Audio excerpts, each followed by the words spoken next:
Okay, I'm recording from here then. So we're gonna continue doing some of the details on funky music. Okay. Um, Okay. again, let me go back and I'll show you my settings. And they were dancing and singing and moving to the groove. I guess And I just gave it a when little bump it in the hit low me, end. I'm not sure why. somebody turned around and shouted, "Play that funky music, white boy. Play that funky music, right. Oops, this is the one. Play that funky music, white boy." Yeah, I just thought it sounded a little wimpy, and this sort of fattened it up a little bit, that little bump there. Um, what did I do with the other track?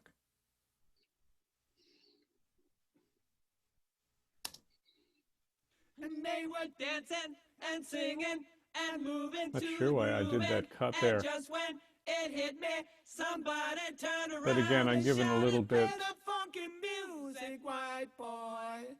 little help down Play that there. funky music, right. My multiband. Play that funky music, white boy. Yeah, similar settings. Lay down the boogie and play I'm that getting like funky 3 music till dB you peaks. die."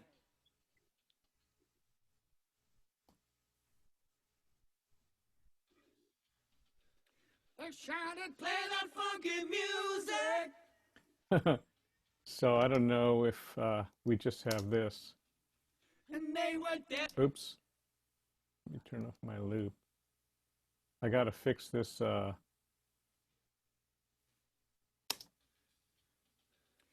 shouted, "Play that." Where does this start? They shouted, "Play that." I want to get the they shouted into the other track too. It's only coming out on one side, right? They shouted, "Play that." So Jim, you were asking about how to get the crosshair. I couldn't understand what the last word, but Oh, it cross, so what is it called? you see what I did? I highlighted the track, No, and I understand. What you call it, cross what? it's a crosshair. HAIR? Yeah, like a little. You see how my tool changes to a cross when I Yeah. go below the center line? Okay. Yeah. So I'm holding it down there. You're holding And it down on your mouse and your clicker. yeah, so They shouted, "Play." so yeah, I'm holding my mouse there. Now I'm pushing my mouse down. Okay. Now I'm dragging. Now I'm letting go. Okay. And So that you grabbed it, and when you let it go, yeah, let okay, me see if this will let me copy it. So I'm going to copy it. Now I'm going to select group one, and I want to see where you garage. selected it. They shouted, "Play that funky." So when, can I ask a question here? Yeah. So when you took your mouse and you dragged it over, how did you manage to push a button or something called select, or when you let go of it, it just automatically selected it? Yeah, hang on. Um, it's frustrating GarageBand, like now my wiper's not in Play that sync funky with the music. bottom. I have to, Yeah, I know. Yeah, that knows it. so I'm at measure 42. I want to be right here. See, Yeah. um, They shouted, "Play that."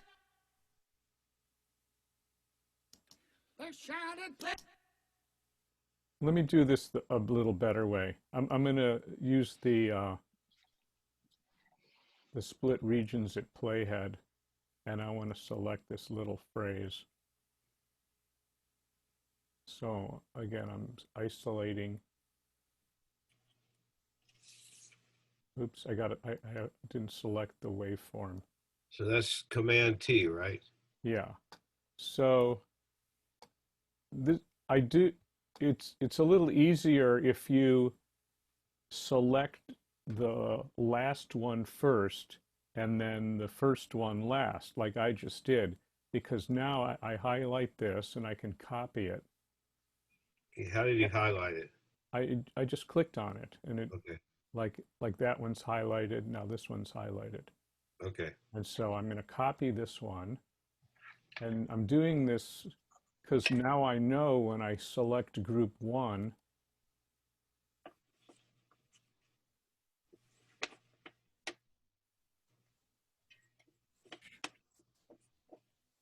yeah, the wipers here. Um, I should be able to paste this now and have it be correct. There. So now I have this phrase in perfect sync on both tracks. They shouted, play that funk. Okay. Good, everyone, I hope. Yep. Yeah. And So to get your thing down on the bottom again, you just highlighted. Yep, I got it. okay, thanks, Brooke. So, we're using the editing window, like rather than the plugin window. If we click the scissors, we get a pop-up, of the track, and whatever track you highlight will appear in the bottom. And Jim, so this has its own separate zoom control, Okay. separate from the top one. Okay. So the zoom control is the above 2.3, right? Yeah. Well, it's going to be wherever you No, that, are, but no, yeah, no, I'm just saying and where it's I'm located. and I'm holding my mouse on it, holding the mouse down and just sliding left and right.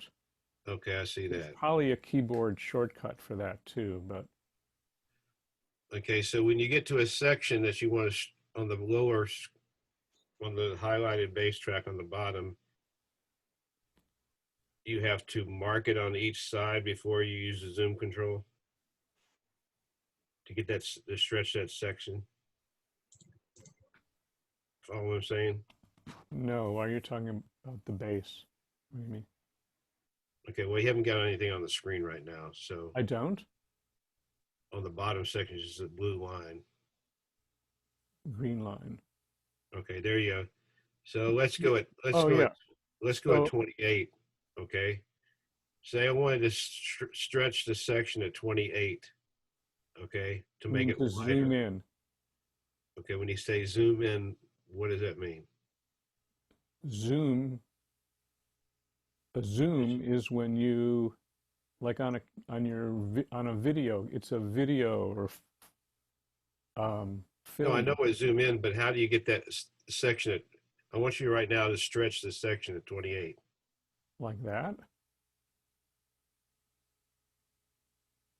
Yeah, so you make it bigger so you can edit it more. Yeah, like that. I mean, I lose it in my center of my window. But if you put a bar, if you use the wiper and you were going to edit a section, right? Yeah. If you put a wiper on, say, or let's go 33 now while you're moving it. So I don't know where you're going to go. Well, I'm like right where I did. Um, Okay, so if you put a wiper on the left and the right at the beginning and the end of the track, yeah. okay, then you would hit your zoom and that would zoom that section wider.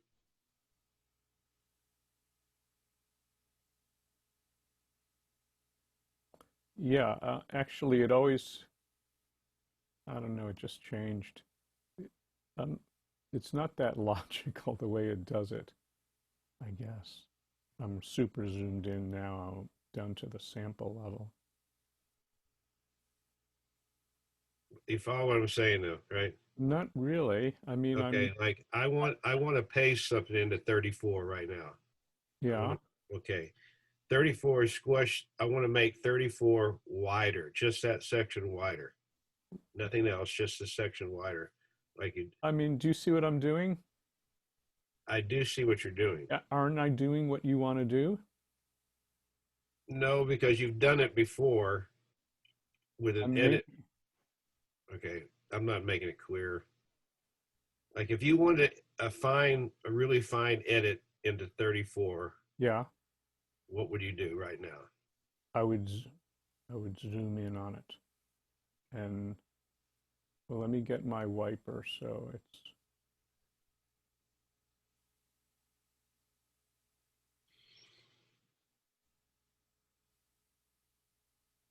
there. So I have the wiper in the screen and I think it keeps the wiper in the center. That's Yeah. how you kind of like it to do. But I'm zooming by moving the zoom tool to the right. It's getting bigger and Uh-huh. I'm adjusting the this locator on the bottom so I keep it centered. So now I'm Okay, super zoomed in. there's a locator button on the bottom. I You didn't see know what about I'm holding and moving that. Yeah, so that I you just didn't can know. navigate to different places. Yeah, I just didn't know there was a locator button on the bottom. This thing, I see it. No, I see it fine. there's one up here too. You have separate ones for the top and bottom. Okay. I mean, normally if it's just playing, it should. Play that funky music. Why? Um, I don't know what I'm missing and why it doesn't move on the bottom as well. Um, guess once I get it there. White boy. Lay down the boogie and play that funky music till you die. See, it loses it. They shouted, play that funky music. Yeah, I don't know if there's a command.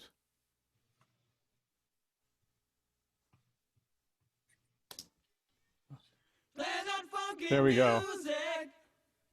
I see what it is. Play that I didn't know this. I have to have this button selected for the edit window to scroll.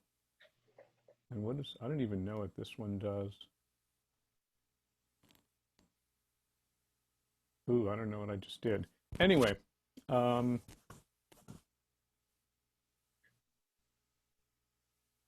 are we good with this, Jim? Yeah. Yeah, so this scrolls the edit window. No, you just do the zoom button, funky move the music. locator back, keep moving the locator thing back, and the wider you get. Yes. Anyway, should we move on? Uh, yeah, I don't know. Move on with me. Okay. Koa, Brooke, is this helpful? Sorry, I actually did, there's some things that if you Yep, I'm good. I don't know Yeah, about I'm the back fine. end. This heli track, I think I played it before. Play that funky music. Play that funky music. I I don't, wanna take. I don't want to use it. I think it was an experiment that didn't lead anywhere. Um, the rack tom, let me see what it's picking up. Turn it up. I'm just going to scroll through it. He never played it. This is just bleed from other stuff. I don't even want to look at it. I'm going to get rid of it. Um, track delete. I don't think, Jim, you played your guitar in this either. Um, I didn't record anything on this. oh, that's right. I'm sorry. I'm thinking of All Right Now. That's right. Funky music, right? Play that funky music, white boy. Lay down that book. Yeah, so I'm pretty far along here. Um, I'm going to actually, I get this pop-up thing here, and I don't like it because sometimes when it doesn't disappear, it crashes on me sometimes. But I'm going to do a save as, and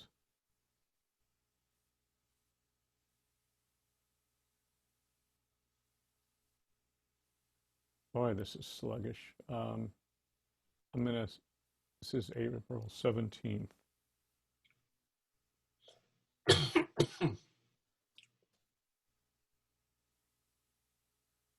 I think I'm pretty far along here. Um, did everyone get what my drums are sounding pretty good.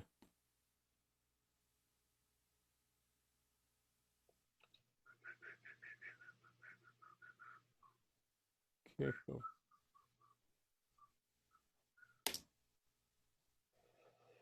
Excuse me.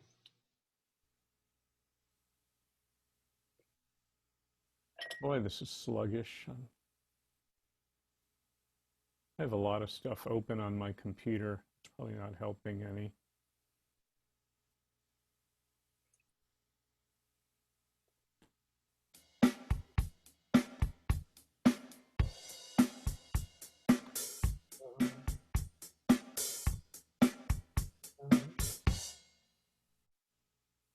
I'm going to go back. I'm still not happy with the kick drum sound. I'm going to listen to it. Not sure why. It sounds kind of like cardboard.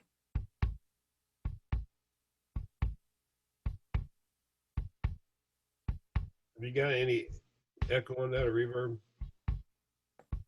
No. Oh. I haven't done anything with it. That's why it sounds so bad. Oh, wait, I did the noise gate, didn't I? Maybe that's not. Yeah, we worked on the kick drum last Yeah. week.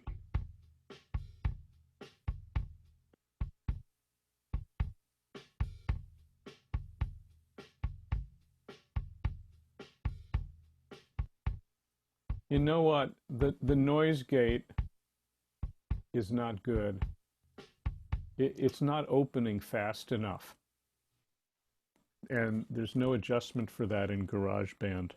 And I'm missing the snap of the attack on it. Does anyone hear that?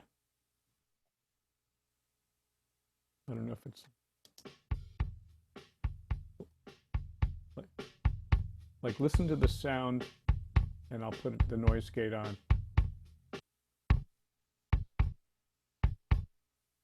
Yeah. Louder. It's Can I way ask- better without the noise gate. So it's not worth using it because it pays too big a price. Um, you know, I'm trying to get rid of the snare, but it's not worth it because it makes the drum sound so bad. You know, if we had a better noise gate, um, this one has just no adjustments on it. You know, all it has is a threshold. There's no adjustment for, um, they have an attack time, like how long it takes to open once the noise passes a threshold. I can't think of a reason why you would want it to have a slow attack. I want it to open instantly. And this one is not fast enough. And it's also, you can control um, the release time as well. And this one is super abrupt. Like I would want it to be longer. Like other noise gates that I use, they have an attack time, which I would always set at 0. It has a release time, which is how long it allows the sound to stay there once it goes back below the threshold. And then other ones have how much it reduces the noise. Sometimes you don't want it to go all the way, but just you can set it to only reduce it by 10 dB. Koa, do you have a question? Koa, can you hear me?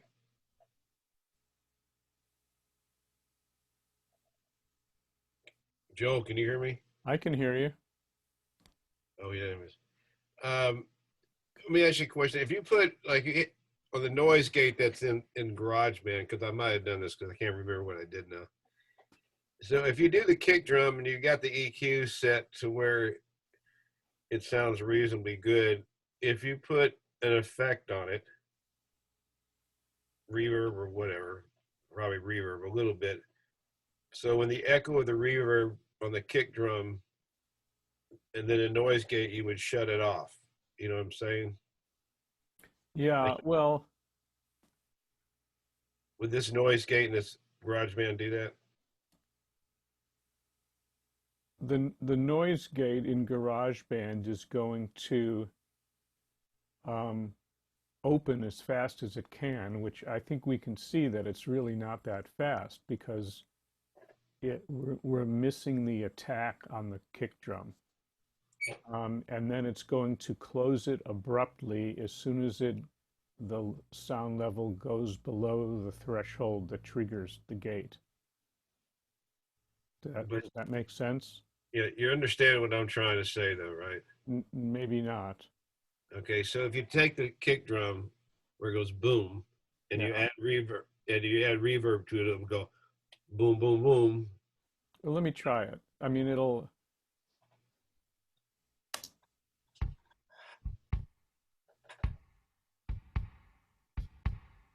So you got the noise gate on, Yeah.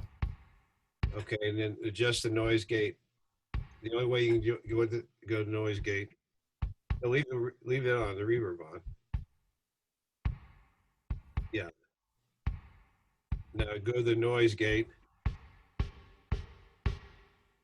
Yeah. and then bring it back at the top.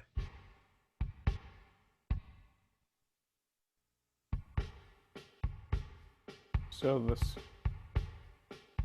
the snare's there. So,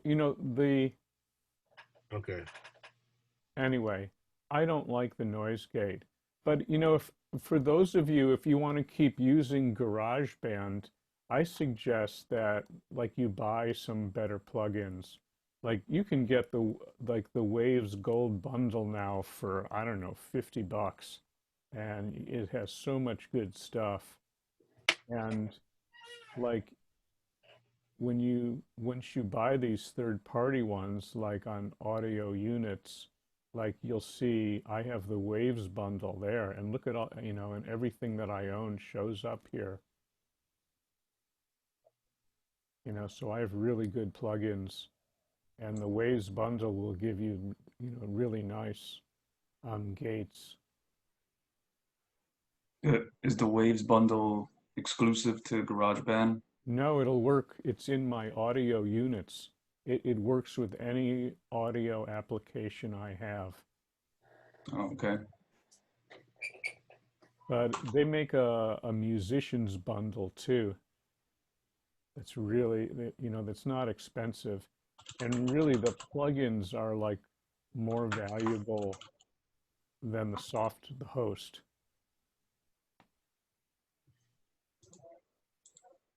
Um,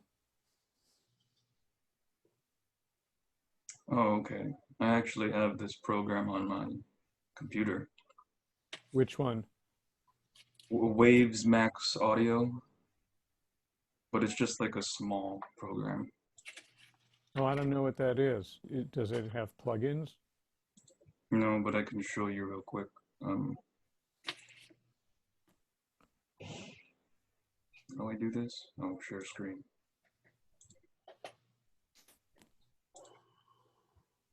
You see my, Mm-hmm. yeah, I have this thing, but there's no plugins or anything, but this is Waves, right? Yeah. Okay. Yeah, I don't know what this thing is. Yeah, not on my Mac, on my PC. Oh, Yeah, okay. but it's the same company, right?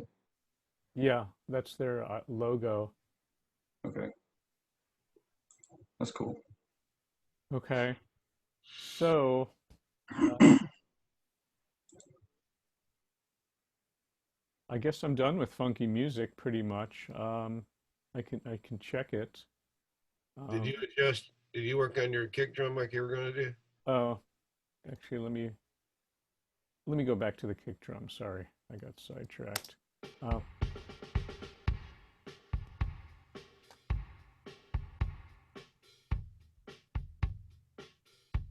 I I can send a little bit to the reverb.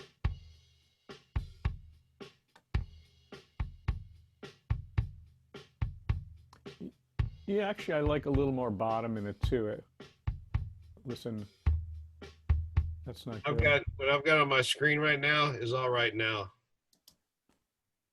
Oh, sorry, I'm not sharing. Keep forgetting. Sorry.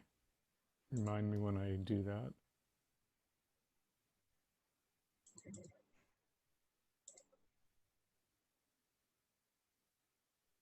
Okay. Okay.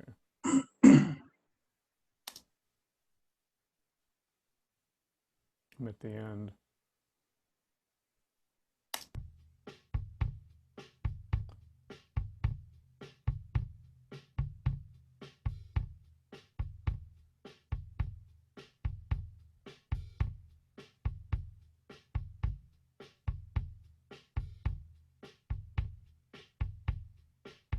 Yeah, I went a little, kick drums, the mics actually have a built-in EQ. I used an AKG D112. It looks like kind of a big egg.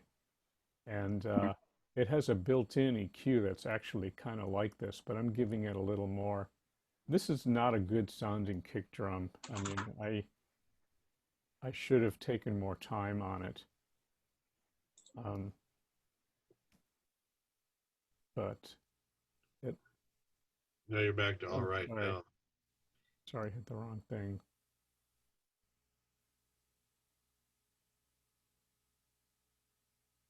Hit the wrong button. I want to solo my drums now.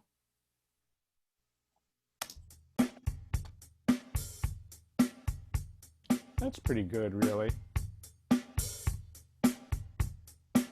That sounds good.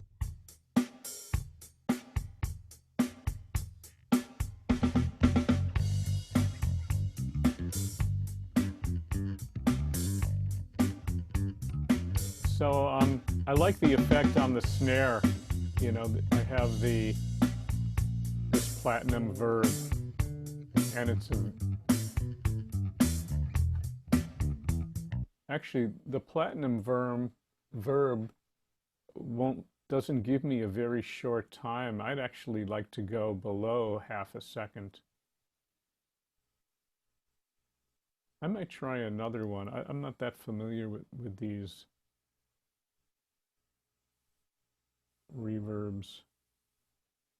Let me look at the end verb.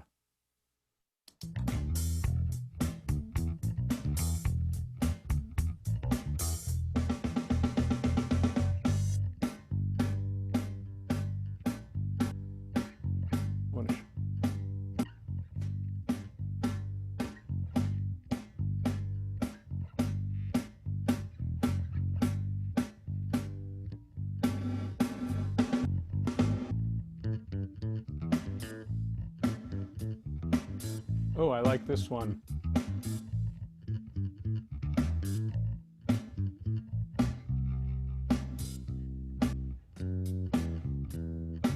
I like the control on this one more.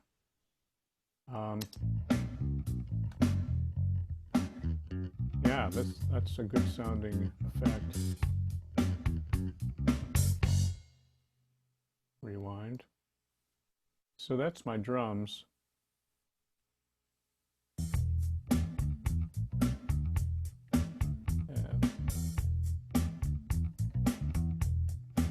Maybe a little less.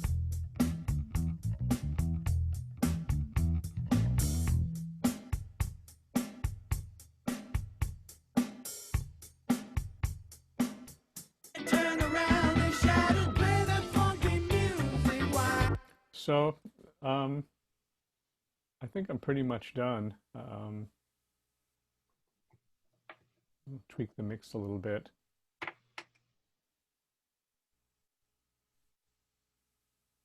Any questions or anyone want to see anything more?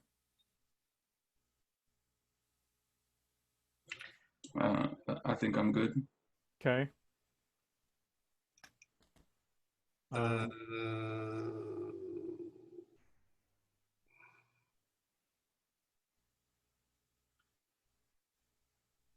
Brooke says I'm good. Okay. so on your videos, yeah, on compress, you made one on how to get this to you, right? Long time, Um, long time ago, how to compress it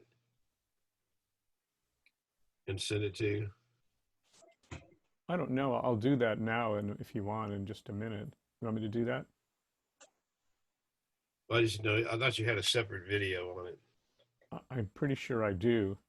Yeah. Um, If you do, that's all I need. Because I got You send it. did, yeah. You definitely made a video about that. I saw that one. It's out there. You posted it on the Lima. okay. How to compress and submit. Yeah, Um, just as long as it's a video, I don't have to bother you with it. I can't find a video, but it's on La Lima under resources or under GarageBand. compress a folder for sending. Yeah, so that's under resources. Yeah, It's under GarageBand. In resources, yeah, and go into GarageBand. 271, and then play that. Yeah. Gosh, this is a movie file. That's really odd. It's only 4 megabytes. Let me look at this.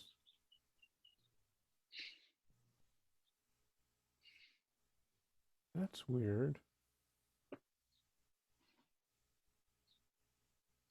Oh, I see. It's downloading it. Do you see it? Are you seeing it now? Yeah.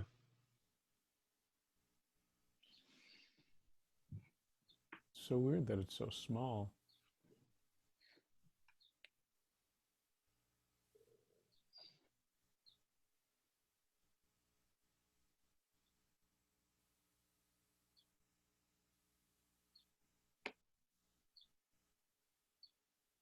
So I'm renaming it because it just came out as zip.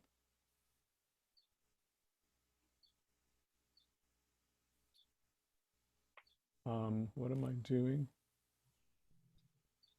Oh, that's the end of it. So I don't really show you how to upload it though. You want me to do that?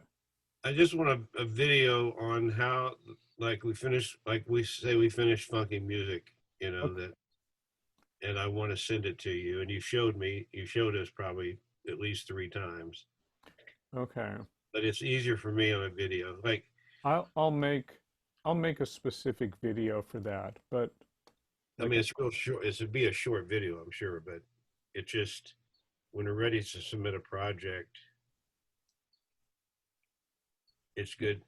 For me, your videos is the best way. Like, you're all right one on splicing. See, yeah.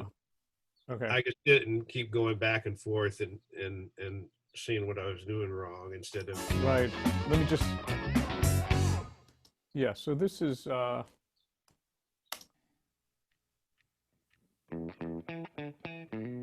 yeah, I'll do it real quick and since I'm here. Um oh, I have to do my do you see my share button that I'm on now, or is it off my screen? I see your garage band on You- funky music. Okay, I have to share my desktop for you to see this. Um,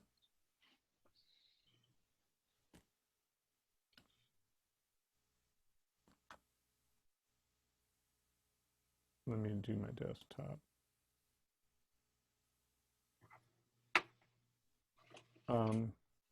Now you see the share menu item, right, on the top? This? Yeah. Okay. Export song to disk.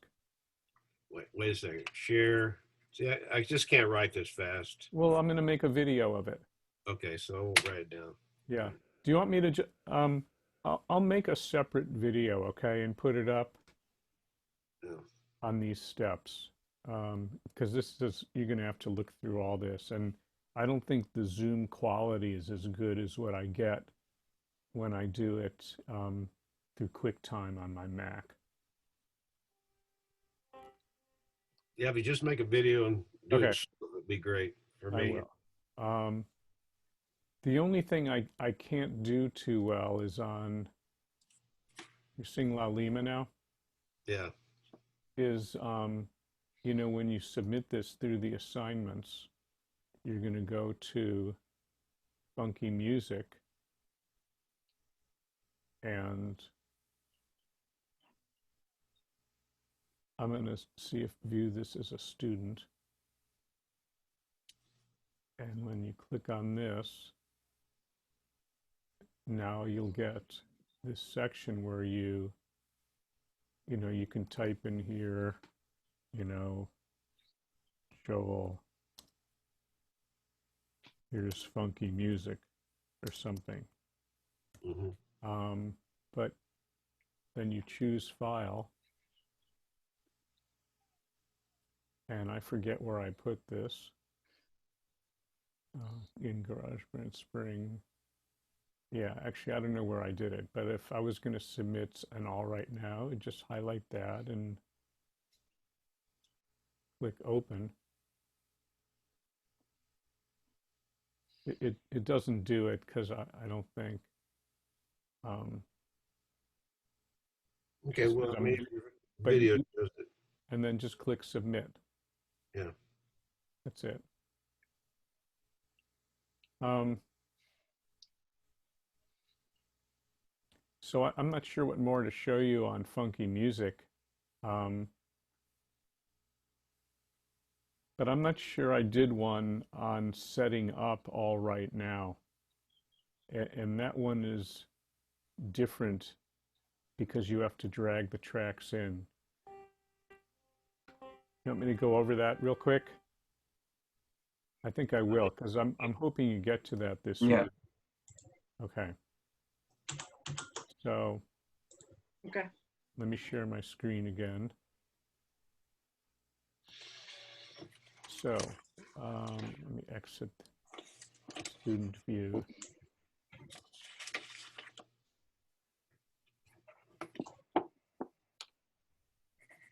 It's not letting me do it.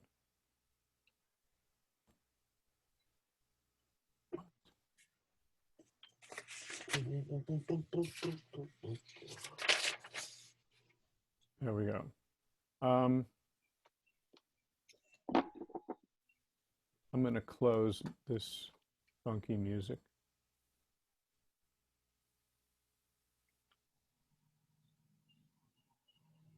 Let me get this out of the way. All right, we're in La Lima now, right? For all Yeah. right now, where the heck is it?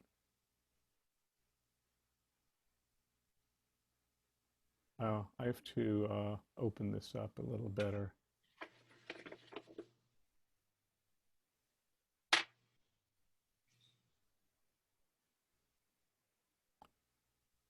Yeah, please submit your All Right Now GarageBand as a final mix and as a 192 kilobits per second MP3. Fix the bass note mistakes in the bass solo section, and I have a whole video on that now. Yeah, I explain that here. The bass solo repeats the phrase 6 times. The second and third are okay. So use either of these to replace 1, 4, 5, and 6 ones. Slice them at the beginning of each phrase. So I show you that. Submitting the project. So this one may get pretty big, but I think they actually upped the limits of La Lima now. I think you can do 200 megabytes. Um, Hmm.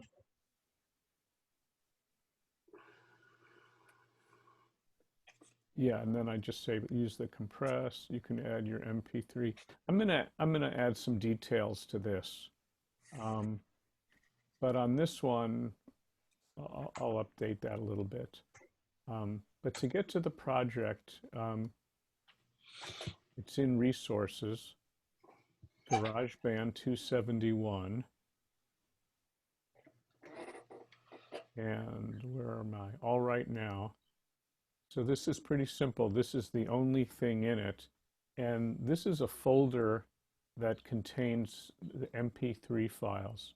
So if you click on that, it's downloading. You can see it in the bottom left of my screen. What's the top all right now? Is that the original song? No.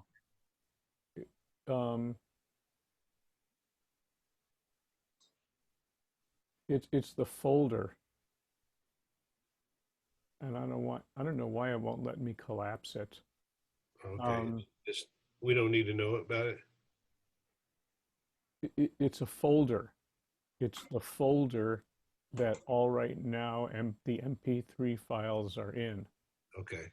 I see what I'm saying. I mean, other ones,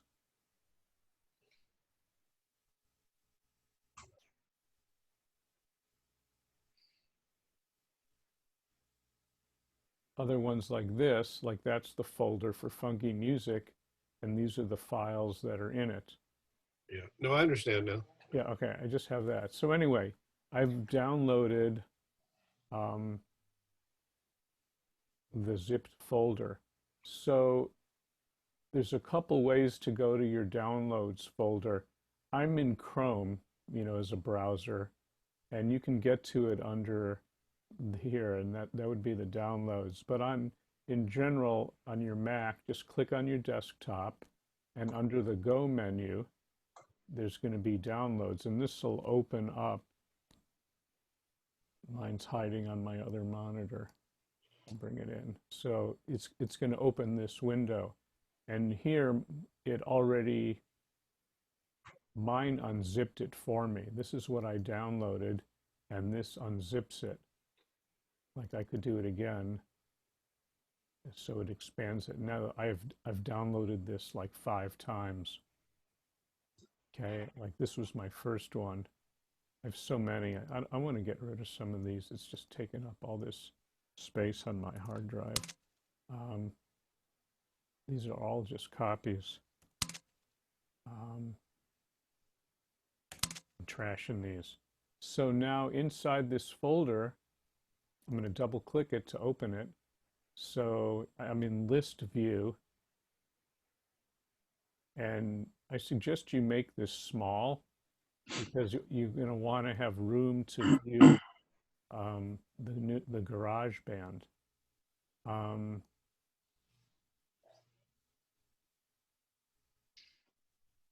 So where am I? GarageBand. There you are. We're gonna. Oh, that's weird. Well, let me. Oh, it's on my other window. I have 2 monitors, and sometimes things hide. So we're gonna do a new project. Empty. Choose. We're going to be dragging and dropping audio files, so select the microphone icon. Create. So you want to make room to see everything. So I'm going to shut the library window by clicking that. I'm going to turn off my track window here, settings and plugins. We don't need that, but just unselect the wheel, and now you got a clean slate. So this is, you just need to position this so you can see your folder. So, you can highlight these by holding your mouse and dragging. You can be in the window and do Command A like that, but select them all. Make sure your wiper's at the beginning and you're at 1.1. In this project, we did it live, so there was no click, and all other projects have been, oh, darn it. I have to undo that. My mouse pad is too small. I didn't go far enough. I have to redo this. Oh, actually it worked. I thought I didn't do it.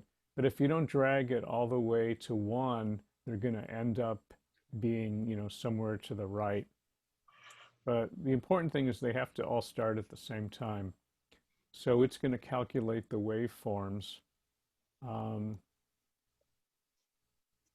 and we're good This to, was at the Mac, yeah. yeah, this is the, That's this why is, Missy's on it. Yeah, okay. I know where you got it from. so this is Jimmy Mack and the Cool Cats. This is a full-on live recording. And so you'll really hear a lot of stage leakage. Um,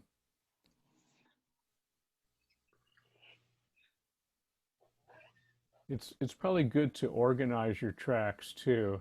Um, I always like to have, the drums. I'm used to working left to right, but GarageBand goes, top to bottom. But I like hat.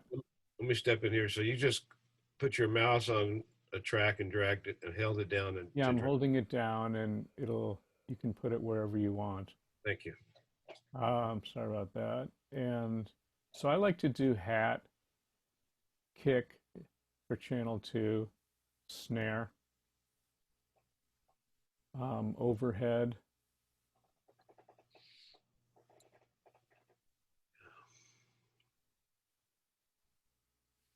We don't have a rack tom, do we? This audio track here, it was a default track that opened with the project, and we don't need it. So let's get it out of there. Let me zoom in a little more. So I can see what's going on here. Barney is a vocal, but I'm going to put the vocals here. Chris is a vocal, but I don't think he sang. These mics were just live for the whole show. I don't believe I sang. Joel is a vocal. This is Jim's electric guitar, and I don't think he played on it. We've got bass. This is Jim's vocal. Yeah, that'd be interesting because there's a lot of screaming on this vocal. Yeah. You'll have fun with this one. So we've got bass, Joel's electric guitar, and Joette keys, and the sax. That's really all the instruments in this. I would pull these down or mute them and, take a minute and, get familiar with what the tracks are. You can solo them and see, oh, we don't want a metronome or a count in on this. You'll hear that Jim introduces this, I think. There's about 2,000 people that I could never mention. All the bartenders back there, all the volunteers. Give them a big round of applause. Come on, This is our closing to the song. house. Yeah. We thank you guys very, very much. This is my song to you. Let's rock this place out. Come on. Okay, so that's an intro. We can get rid of that, later on, but Get rid of it right now.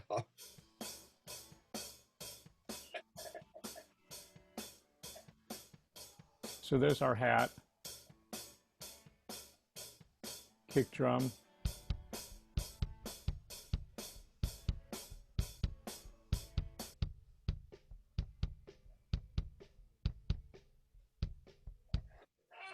That's So pretty this good. is, It just picked up that and nothing else. That was pretty good.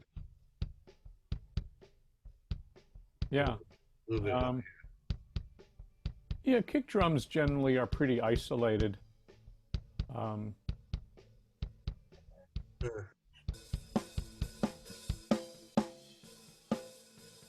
So again, a snare only mic'd from the top can sound like cardboard. Um, Can I jump in here? I just want to say something. yeah. So, like on this recording live, if you ever do any of this stuff, this is the generally the setup that people use, mainly because there's 16 channels on a normal board. On this one, there's more channels, but if you're doing this live, so the drums, you would be lucky to have 4 channels for the drums. You know what I'm saying? So, however this is 4 channels of drums. I mean, Well, I don't know. I mean, it's really not that much more money anymore to get a board, with 24 or 32.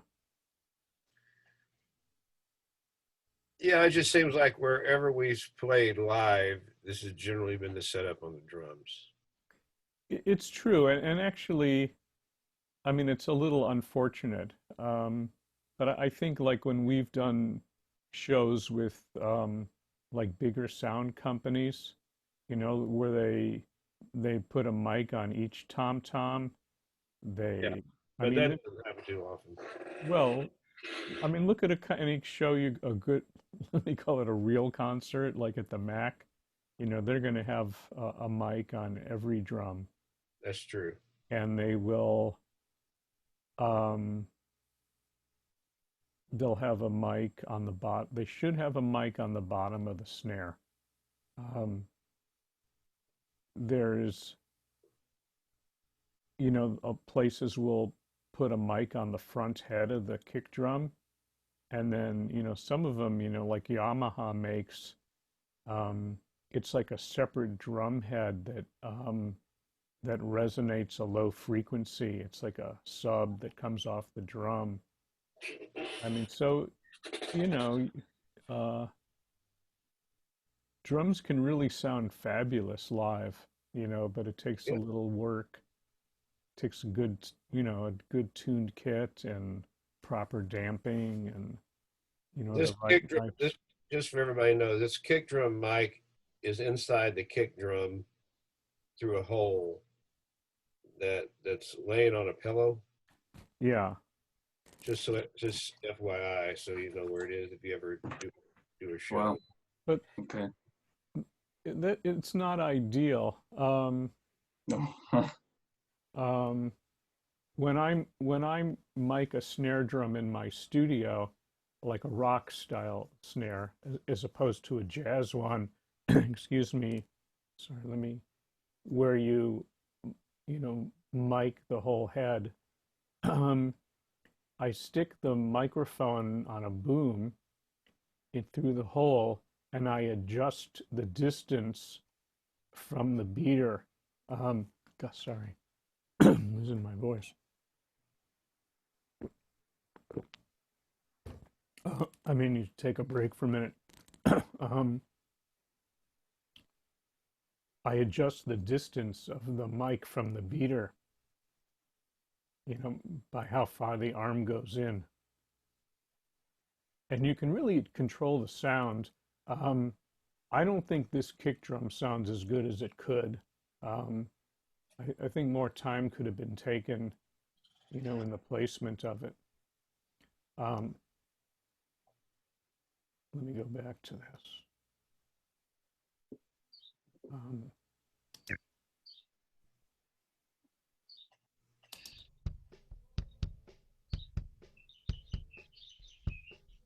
let me turn it up a little bit. Yeah, it's real clicky sounding. I don't hear much bottom on it. Let me look at it. I'm gonna get a plug-in going. Get rid of the compressor.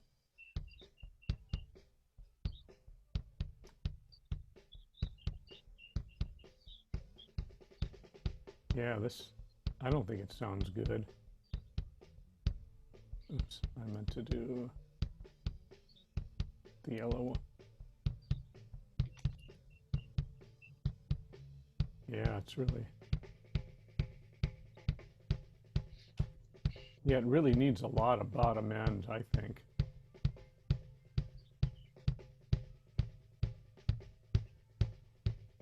There we go. A little bit wider. Yeah, I think the drum is overly dampened too. And you know, we can give it, get some, gosh, I'm not hearing that reverb. I'll have to look at that.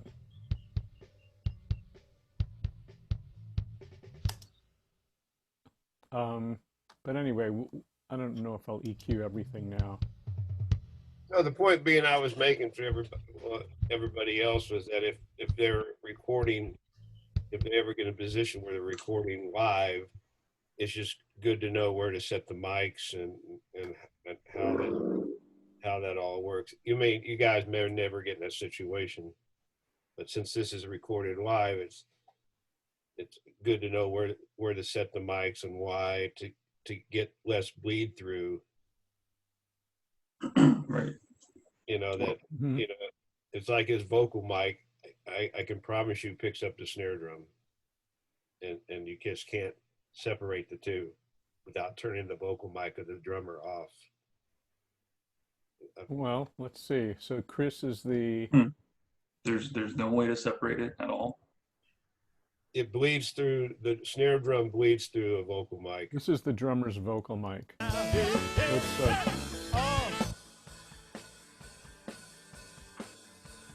this is the drummer's vocal mic. Okay. I said, I don't think he sang at all. I'm looking at some of the little peaks here, like even this one there.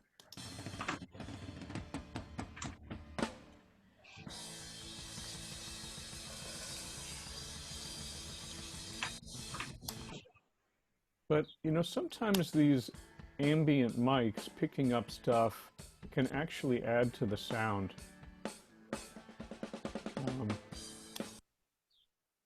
So don't be too quick to get rid of them. But just to go over the tracks, we have our bass. I'm sorry. How does it add to the sound? It just gives a bigger, it gives it an ambience. It can. It sometimes, Oh, I'm just saying, don't, I was going to throw it away. But bleed, like, I don't want to do it now, but like in the, I guess I haven't really shown you the Superior Drummer software. Let me do that sometime. okay. And one of the things that makes, gosh, now that I brought it up, I want to do it. Eh, That makes this program sound so good is the way it handles bleed. If you have a drum kit and every drum is like totally isolated, like a drum machine, an old drum machine, it sounds real sterile mm, and artificial. But I'm opening Digital Performer. Can you see this opening? yeah. Okay, give me a second here. My computer might not like having two different audio programs at the same time sharing the.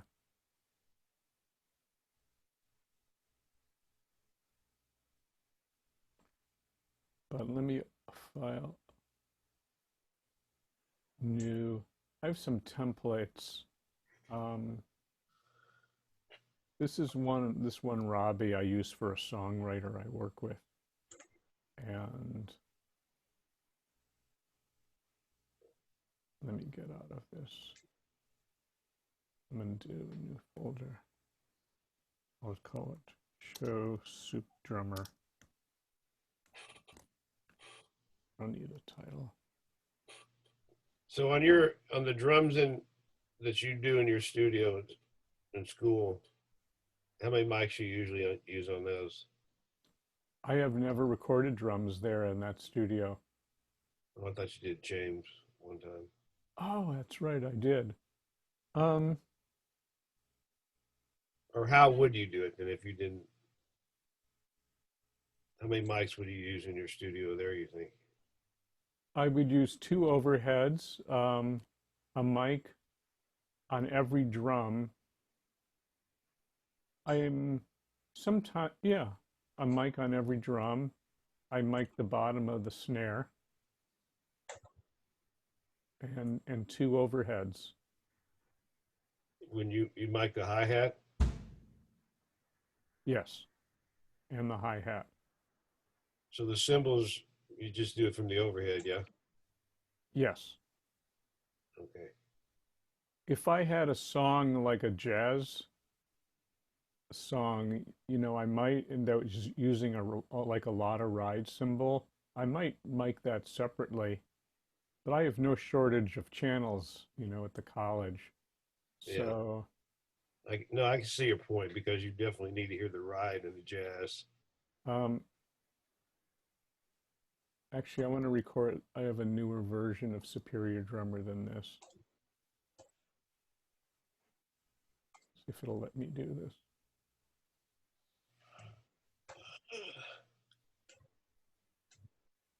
Sorry, I have a spinning wheel here. Is that right? I should have gotten rid of it. There we go. So this is the newer version.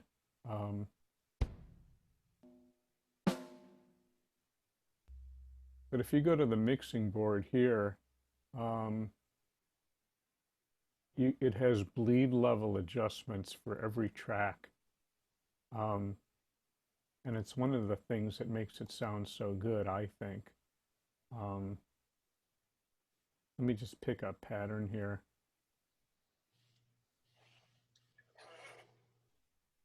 I'm just going to pick one.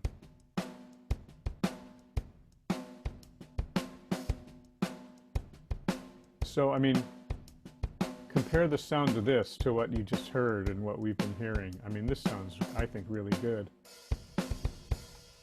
Oh yeah. Um,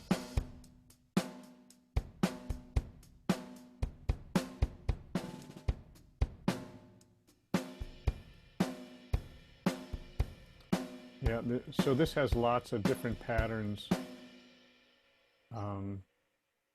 And, these can be just, listen to that snare drum. Hmm. But look what they give you in the mixer.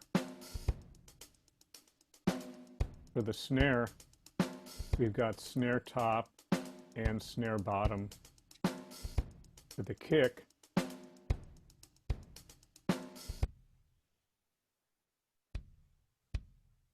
this is a mic inside the drum.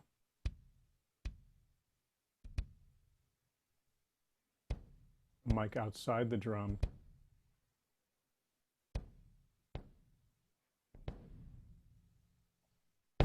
Hear that?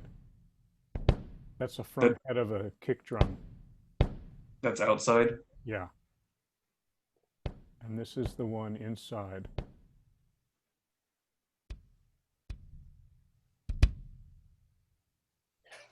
So you can hear the beater, and there's this big resonance of the shell inside. Yeah. And it's not overly dampened either. And then it has the sub I was describing before.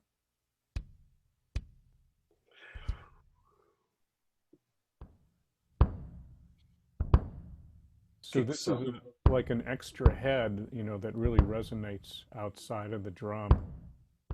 And you can mix those.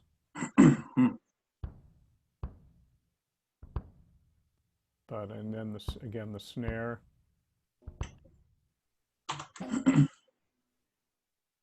Snare top. Snare bottom.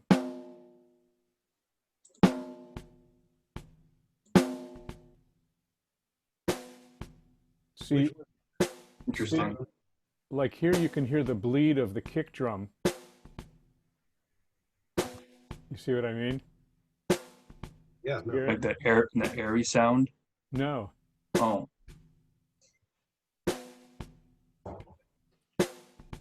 There's like We hear the kick drum because the kick drum's not on. Do you hear the kick drum there? Oh, I hear it The now. snare? I hear it now, yeah. Those are all, and those little ones are all kick drum. Here, I'll turn on the kick and you'll hear it when it's playing. You hear where it's playing? Now I'll shut it off and you'll hear the bleed. Yeah. Because the bottom snare mic is like 6 inches away from the kick drum beater. We have a hi-hat. Wow.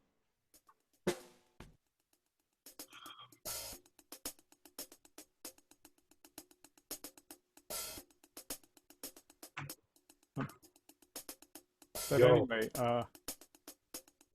Have you ever recorded just somebody playing a kick drum without playing anything else all the way through a song? I mean, actually record the parts separately. Yeah, you would. I probably have. So you wouldn't get any bleed through.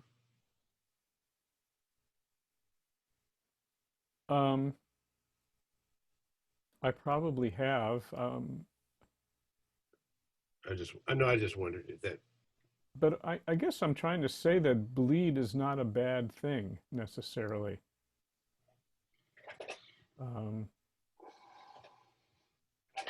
No, but would you agree with me on this though? I mean, I think if you're recording and the drums you get off plugins probably sound better than real drums. I mean, like what I'm playing, Yeah. they are real drums. Well, okay, they're real drums, but we're just saying if you had like Chris is playing live on that, and if you replaced what he was playing, if you took the time to do it with your plugins, it might sound better. Yeah, and in fact, this program has an incredible drum replacement feature in it, and it will analyze the total. How do I say it? You could play like just a stereo mix, but it works way better, you know, with individual tracks. Like I could use this program, you know, on Christopher's kick drum and to have it play the kick drum in Superior Drummer. Yeah. And it's very good at not getting a false trigger. The point I'm trying to make to everybody is drums are a really hard thing to record right because a lot of people just have crappy drums. They play crappy or they play too loud. There's a lot of things that go into it. They might play real soft here and real loud there, and by replacing them with a plug-in that you can just really get it sounding might be a better way to go if you have a crappy drummer. If you have a great drummer that's got his drums tuned right, like let's say when Walter Becker had his studio. Walter Becker was in Steely Dan. He's dead now. He had a studio up in Uapaucua, and he had one set of drums that everybody used because he had them set right, tuned right, and mic'd right, and that's what they did. And you came in there and you played those drums, and that's I think the hardest thing to get right. But what's on this particular all right now, what we did is that fortunately I had a sound guy that was able to record separately all these tracks at the same time we played. The sound went out separately to the audience, and then he was able to record these. Then these tracks were given to Joel, which how many tracks is there? With 6, I don't know how many tracks there are. 16 or 17, if I had to guess.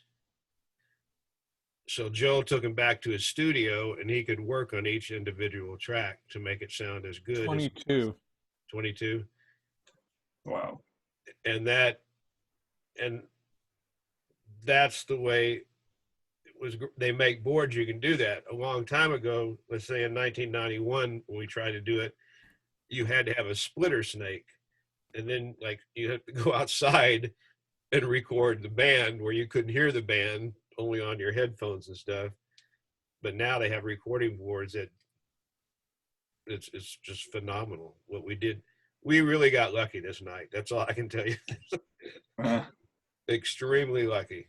And we had a good recording engineer, and then Joe hit it out of the ballpark, because this is all done from my demo, you know. nice. I'll look for the mix I did of this somewhere.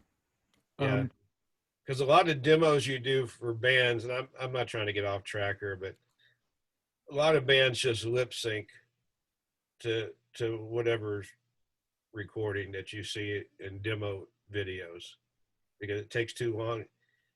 You don't get an ambience in a studio that you do in a live performance where people are dancing and stuff like that. And so really most demo videos you see of bands are they're just lip syncing along with the tracks that are playing. Let me show you while I have this open. You see the drum set now? Yeah. Yeah. So, like you can really put together your own kit. Like up here, so this is a Joe, not to interrupt you, I've got a thing on is the host has asked you to start your video. What does that mean? we couldn't see you and you were talking, so I thought it would be nice to see you. Oh, okay. So, I'll push that. yeah, if you want to, but so this is a 16 by 24-inch Gretsch round badge kit, and I can go to all these different drums. You can really hear the different sounds that they make, and these are real drums that they've sampled. I don't know if can you hear the difference in all these? I heard it. Yeah, I can. So I mean, you can really change. Can you zoom in on those drums a little bit? They're a little bit cut off, or make So it a little. I can't see the whole drum set. Mm, maybe move the window. you, I think I'm not sure. I think you are seeing it, aren't you? I am. But she has a laptop. That might be the screen. Oh, No, I can see them now. It's better. okay. But and you know, same with the. This is a Slingerland Radio King snare drum, and you could go to like the Ludwig Black Beauty. You know, they're different in their sound, and it's just an incredible program. But I wanted to show you the ambient mics they use in this software too. Let me get a groove playing.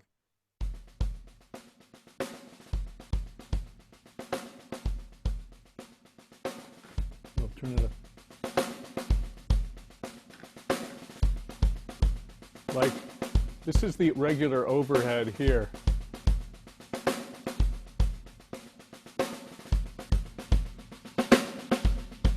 That's the overhead. What does the DYN stand for? It's a dynamic mic. Oh, I don't know why the condenser isn't on. But listen to the room ambience.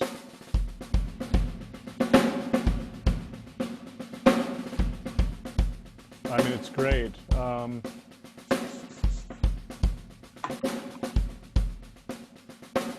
So this is what recording mics in.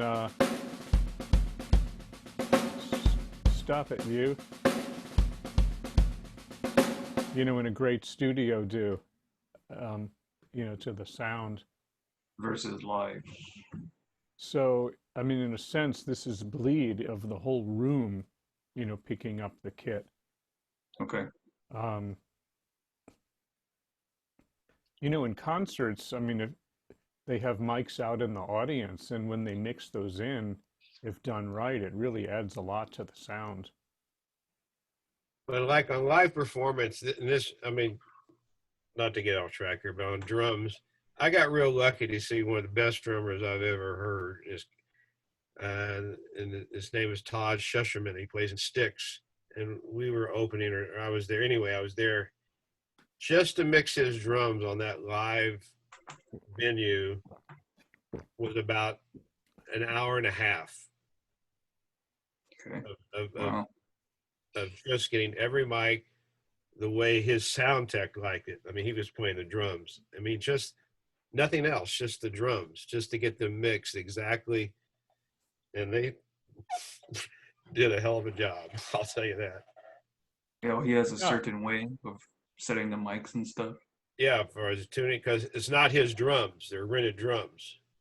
So they Okay. have somebody has to tune them, and or he does or his drum tech does, because they all have drum techs like guitar techs and stuff.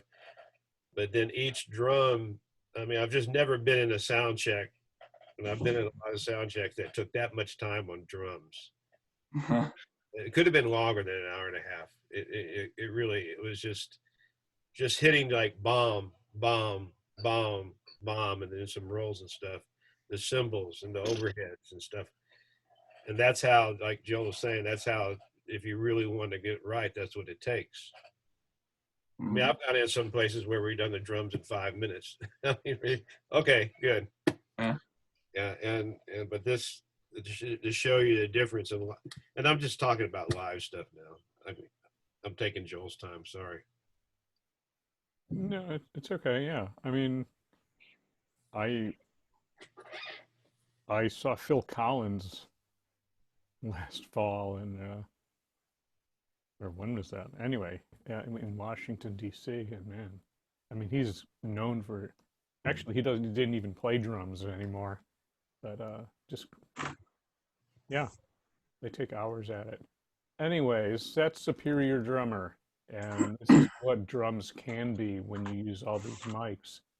Um, and my point in showing this was that the bleed is really an important part of a great drum sound. And let me close this. One other question I just thought of: if you have somebody playing electronic drum kit, do you can you record each drum off the thing that he plugged into, the head that he plugs into? It depends on the brain. It depends on the brain. Yeah. Yeah. Um,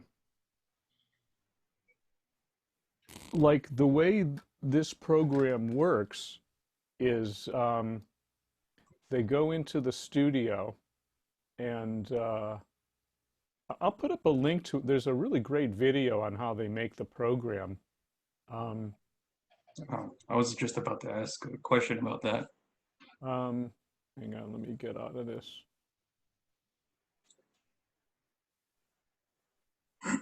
Um, they set up the drum, the drum set in all of these sets. I showed you, excuse me, I showed you like 12 different kits, right? And Mhm. so they set up these drums, they tune them, they spend, all these different mics and things, and then they record the drummer hitting each drum. Um, and they record like, hard hits, soft hits, different locations on the head, Mhm. and they catalog them. That somebody writes down what it was, um, and they record the other drums too. With the bleed, on separately, and they have mics in the room. So, I mean, they end up with probably tens of thousands of samples of the drums and all these different elements, and these people assemble this so that they get triggered properly, and then they create, so that's just the sound. So the way they get the patterns, and to me that's what really makes this program valuable, because I can't play drums, and so they bring in different drummers and they have a really good electronic kit. one that's really sensitive to the way it's hit. Mhm. Um, and for example, if they play the snare drum and they hit it, in like in a MIDI velocity, 0 to 127, um, if he's hitting it at 80, it'll alternate 50 different 80 samples because drums don't always sound the same, while they're Oh being wow. played. You Okay. know, it, it, the head is a dynamic thing. So it gives you these slight variations like a real kit. Like a drum, if they hit it 2 inches over, it may sound different. Anyways, so the drummer plays these patterns in MIDI and they record the MIDI pattern of it. And this way, you drag it into your software and it triggers, the drums that you want. And that's why I was able to switch the drums off that MIDI pattern. One time I had a Ludwig Black Beauty, and then another time I had the IOT snare. So that's how they do it. And Yeah. they just record and tediously catalog, all these different patterns. And, you can edit, because it's MIDI, if you want to make the snare, you can change the pattern a little bit, push the kick drum around.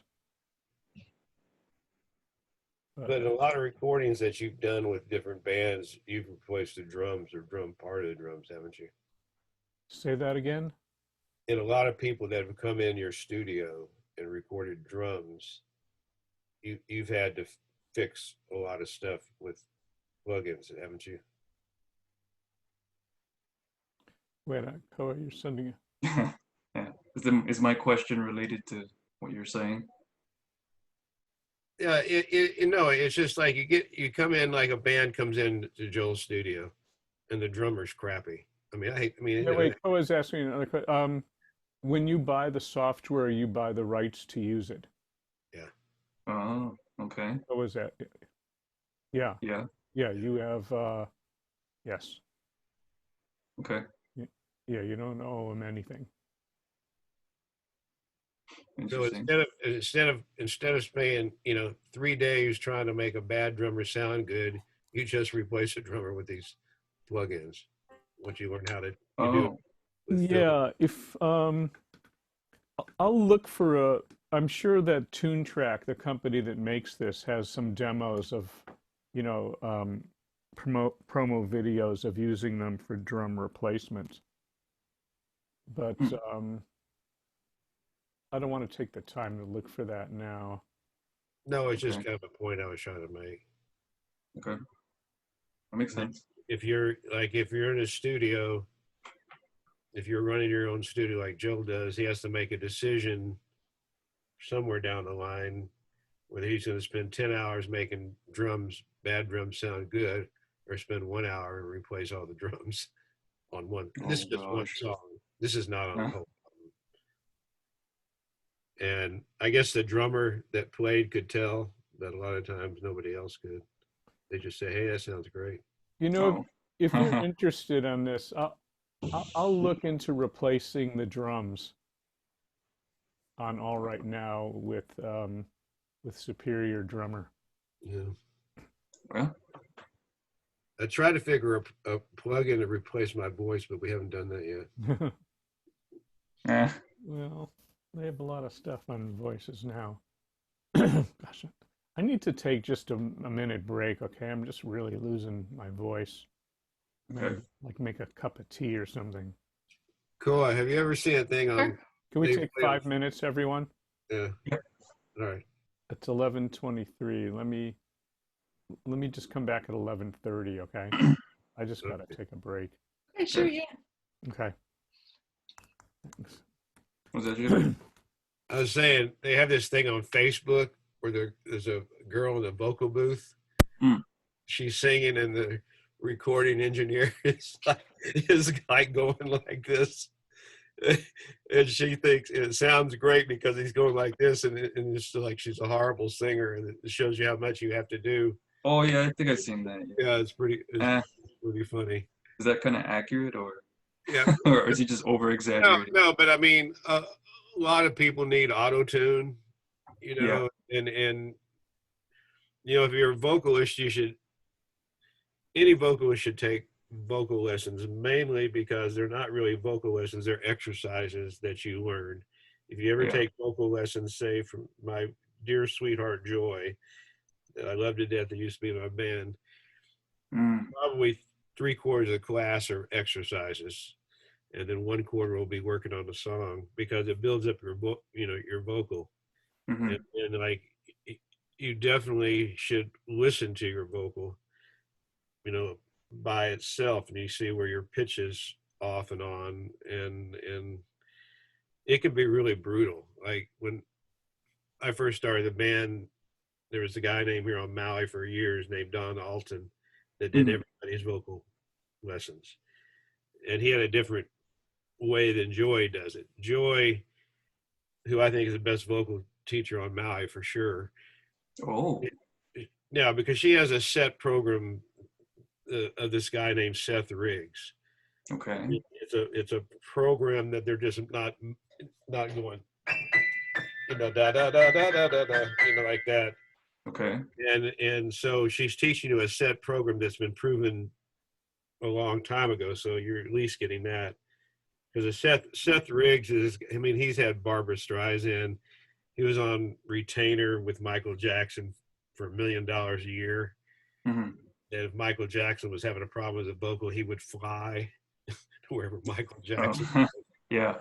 I mean, and that's the method that she teaches, but it's a lot of vocal exercises. So you Wow. do everything you can to get because that's your instrument if you're a singer, Yeah. like, um, so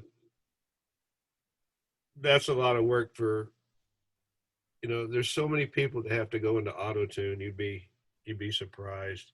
And maybe not the whole song, maybe just one section of the song. Yeah. Like All Right Now, if you get into the bass part, his bass line has just confirmed everything I was saying about, but he hits some wrong notes. And so by finding one section, you can make it work. Like say on things that I've sung in the studio, on demos, you have to take, like, okay, I sounded pretty good on this section over here, but sounded really bad on this section, saying the same chorus. You just take that over and replace that one. I mean, it's just Yeah. so, and so drums are hard to mix, vocals are hard to mix. I'd say, I don't know, guitars, if you're doing jazz, that's a whole different thing, but rock, but vocals and drums, man, drums, I tell you, there's been, Yeah. I mean, I'm not putting anybody down or anything like that. It's just, Yeah. there's drummers that come in that really got their stuff together. I mean, Right. then there's ones that, the guys that play in the garage that they come in and want to make an album, and you're going, okay. And it can get really frustrating. I mean, it just like, you sitting there for hours listening to this going, and Yeah. you gotta be reasonably nice to the guy, Yeah.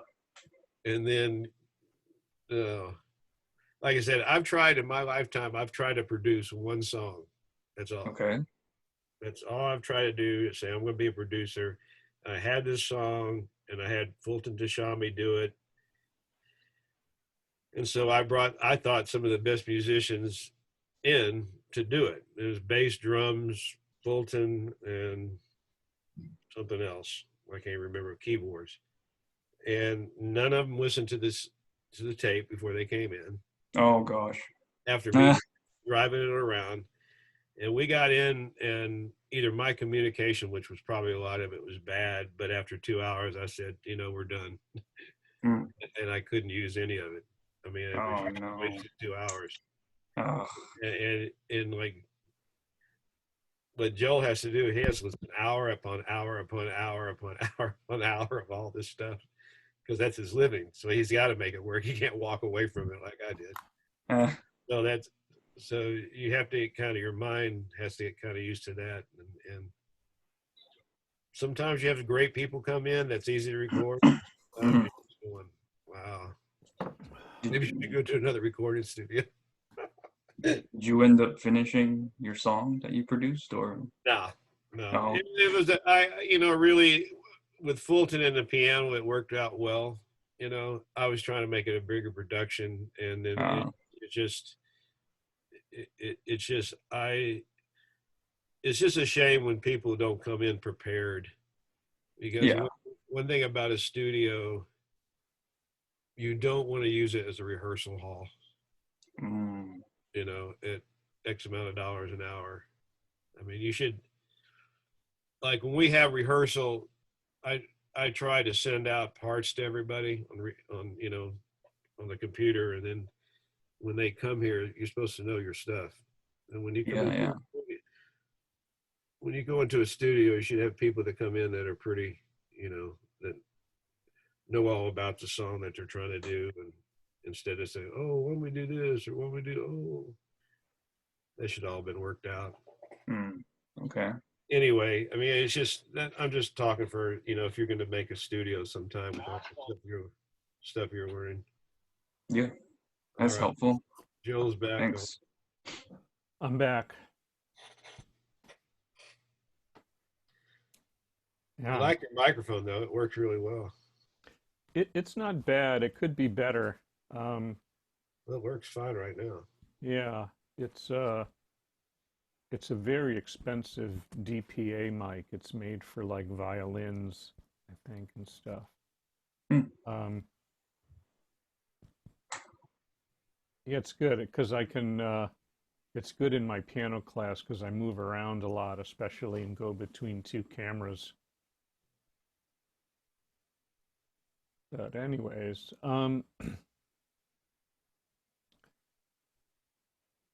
where are we here?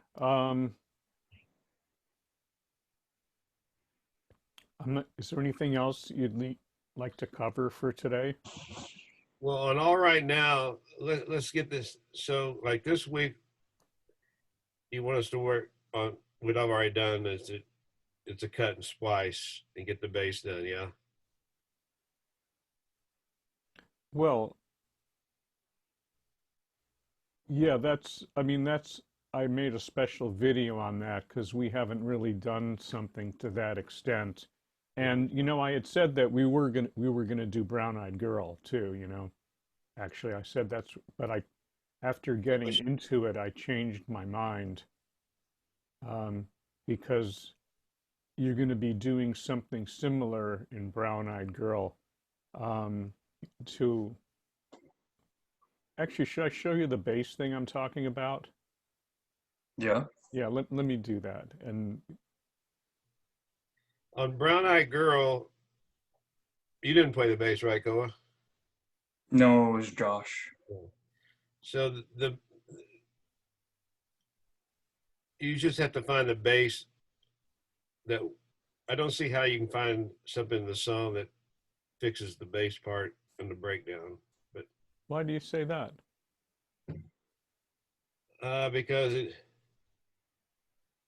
because I don't think in the song it goes boom, boom, boom, boom, boom, boom, boom, boom, boom. I don't think that's in the song anywhere. Oh, well, you do it on your guitar. Um, Okay. I mean, uh, I'm not sure we're going to learn more by doing. I don't want to redo the bass. I mean, I could.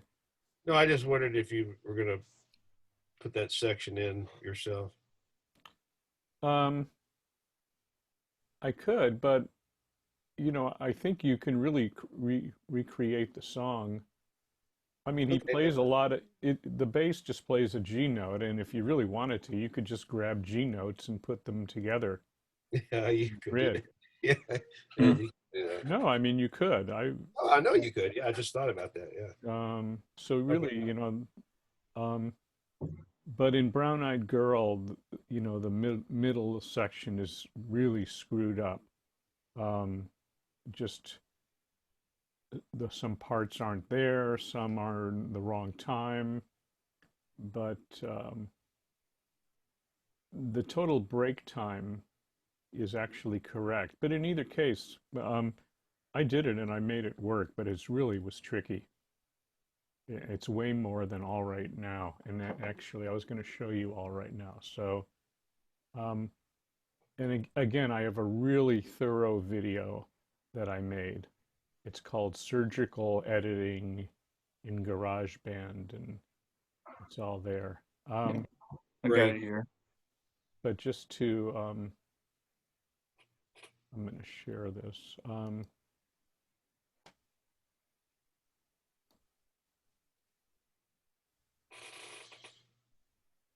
Where am I here? Let me zoom out here.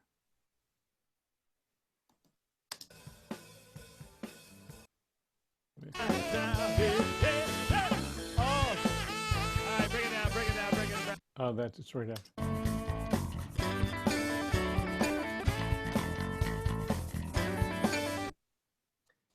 God, I hate that bass.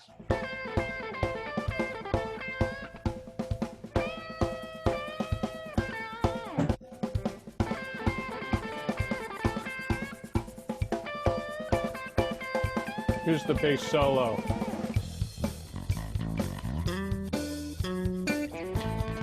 I'm gonna take.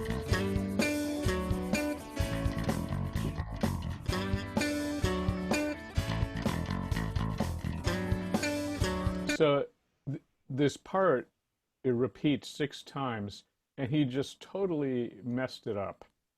Oh, He just plays the wrong notes, except in the third one is the best, and the second one he played one wrong note, but the note isn't a bad note. You know, it kind of works. So what you need to do, you know, in this video is paste, you know, paste. Actually, let me highlight the bass. Yeah, I don't want Joette's keys aren't there. Let me put the bass down here.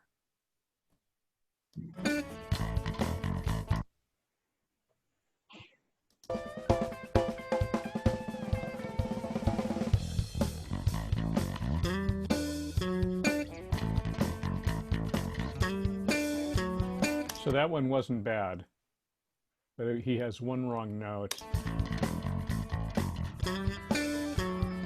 That one's good. Wrong note. hmm. Just really sloppy the way he's sliding into it.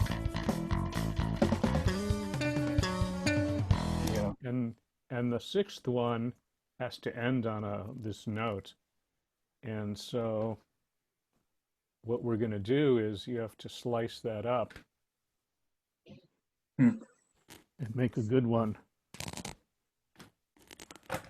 And I explained that in the video. But any, for example,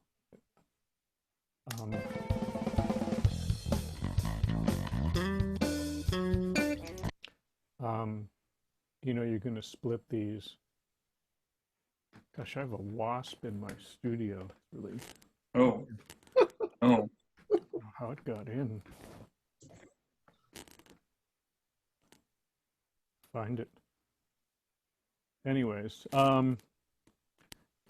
but you know, what's really tricky about this one is that it's not in time.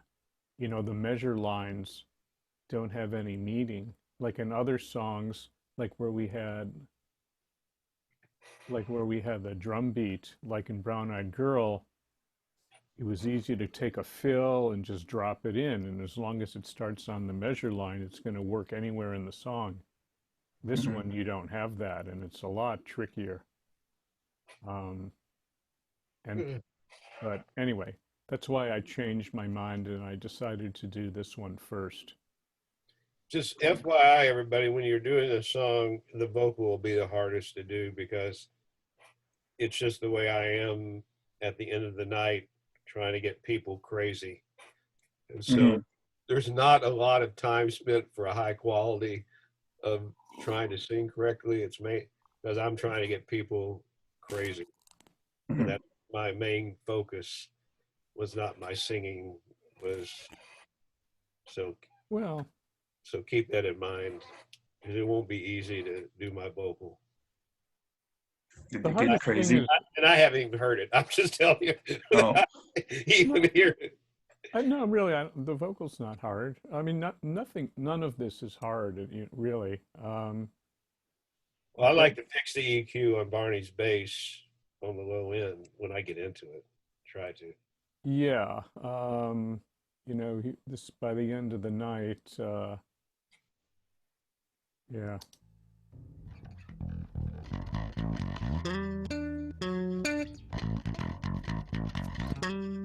But yeah, I mean, this is what a bass sounds like, going through a direct box. Um, they used to mic bass amps, still not a bad idea. Um, It's probably not a bad idea on his end. I don't know. It's just flabby.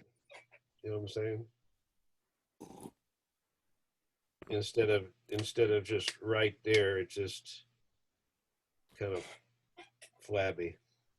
if you want to, you can experiment with the bass amp plugins.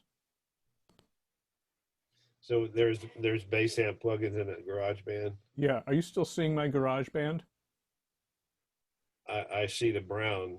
This I don't. There's no place for a plug-in, so I don't see your garage band. Nope, we don't see GarageBand. Okay, hang on. I think did you see me? Yeah. Oh, sorry. I lost my Zoom screen. Yeah, I see you, but not the screen. So, There you go. yeah, try that. And you can try it in funky music too. But if you go to here I am in the plugins, Yeah. set this up, get rid of your compressor. You might want to put the multi-band last. Well, I lost my multiverb. I got to bring in another one. Excuse Apple. So get my default one.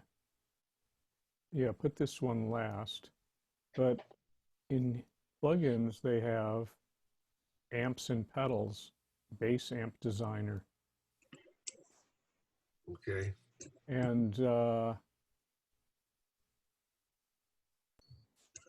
this expand?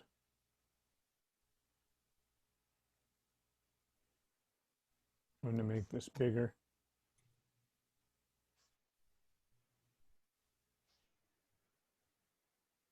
So this is either a Mesa Boogie or SVT. And here, you get a whole bunch of different amps. And this is an Ampeg flip top. I believe it is. Really a classic amp used on a lot of Motown songs. Oh, I don't want Digital Performer. I'm going to play Garage Band.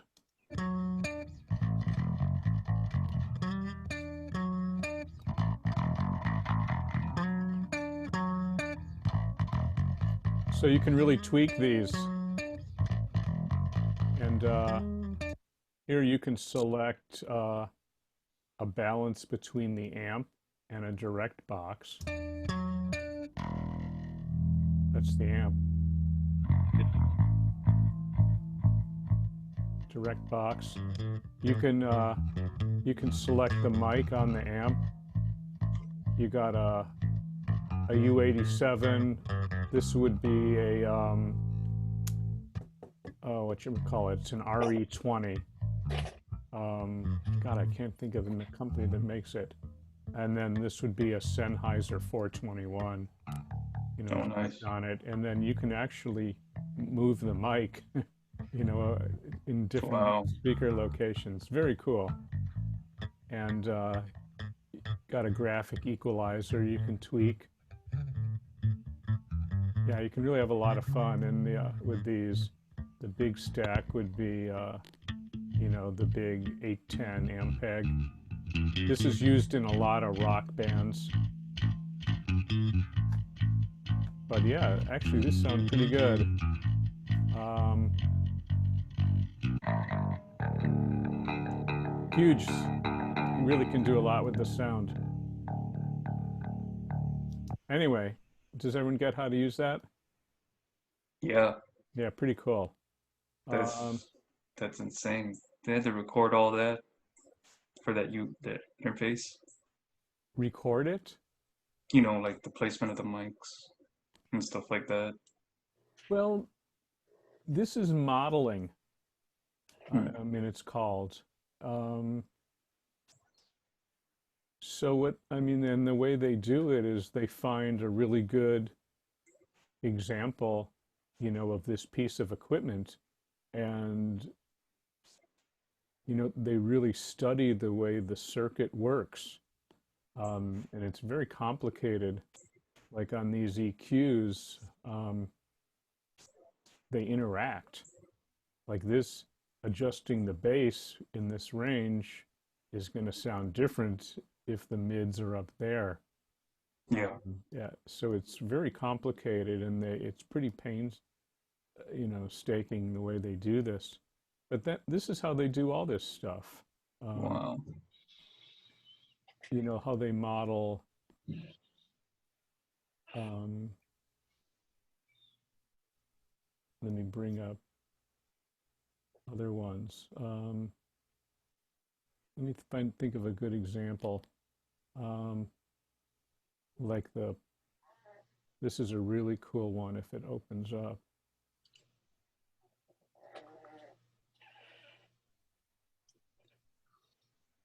Can you see my screen, this thing with the Yeah. dials?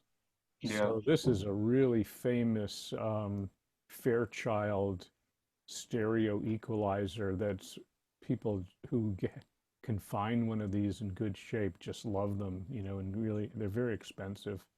But Wow. here they got a hold of one by this producer named Joseph Poog, and he licensed his, you know, he makes money off it because they use his Wow. name and his particular one.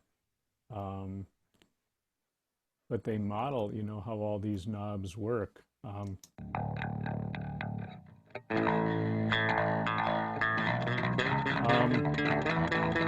but anyway, you know, they just analyze how, you know, moving the left input gain sounds, and, you know, all the characteristics of this particular circuit. Um, anyway, this is what companies like Waves do. It's modeling. So it's not really taking the sound from the original device. No, I mean, how do I say it? It makes a mathematical calculation on what the sound would sound like if it was running through the real thing. Oh, I don't know if okay. I can explain it any. No, no, no, no, no. Yeah, no, that makes sense. I thought it was So, what I was thinking. yeah, so that's what these amps are. You know, Okay. it's what tons of companies do, this acoustical modeling. Oops, sorry. Wow. Um, anyways, I'm really kind of losing my voice here. I can keep going. Eh. Um, so, you know, I'm going to cut this off then, unless anyone else has something to say.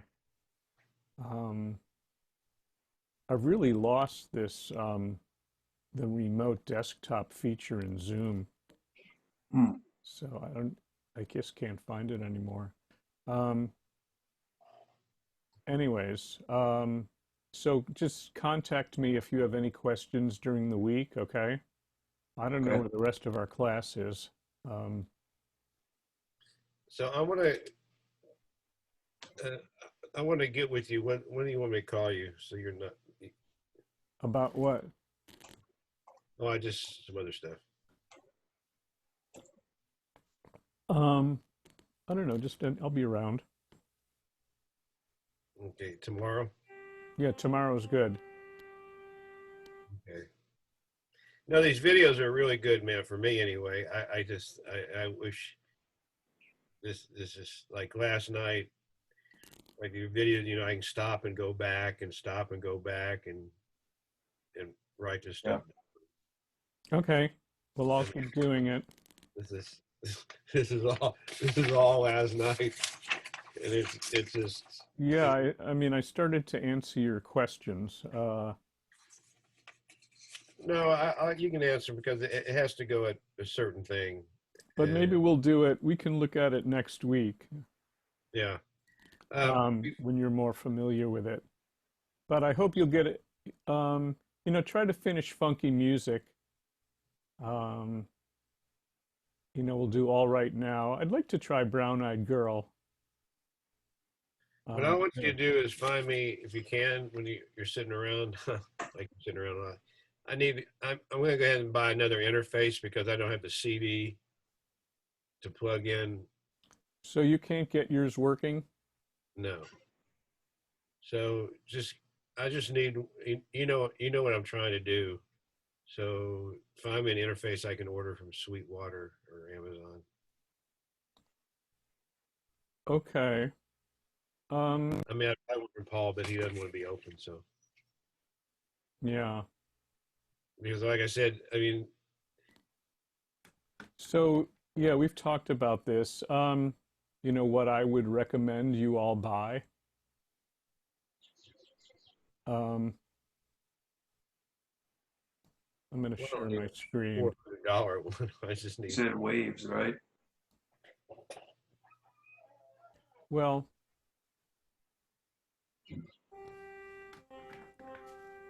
I just sorry. looked it up. The waves gold Well, bundle. oh,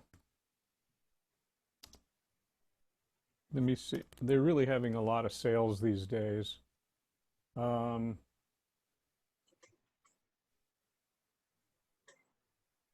um, there's the I'm, Brazilian. I'm getting kind of sidetracked here. Um,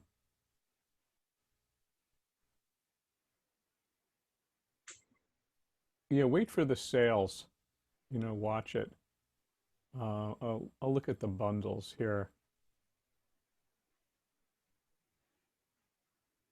Um, the gold is here, yeah, here. Yeah, they show it for 250, so it's 150 right now, Wow. the gold. Um, I have I mean, this is so cheap. Yeah, the platinum one is what I have. And I paid well over $1,000 for it when I first Oh, got it. It's wow. 2000 and now they're selling it for 227. Where is it? Oh, geez. I mean, That's but here you cheap. go for $89. Wow. Uh, um, Let me see what you get in the silver bundle. That's a pretty good deal. Um, yeah, you get these compressors, doubler. This is a great final maximizer. Um, yeah, they give you a lot of stuff you don't really need to. But yeah, actually, if you can buy them individually. Um, they go on sale. I think if you just had like 4 or 5 of them, it would really raise the bar for you in your production. But anyway, I was going to show you, like if you go to audio interface, like on Sweetwater, there's a couple ways to go. A lot of people buy these Focusrite um, ones. Um, I was looking at the ProSonus ones. yeah, we have the PreSonus we had at the college. Um, Aren't they? the No, I'm not going there, so don't even. oh, you don't want the I just, PreSonus one, and they'll give you some. I bet the PreSonus one gives you some nice software too. A lot of these will. Um, they give you kind of a light version.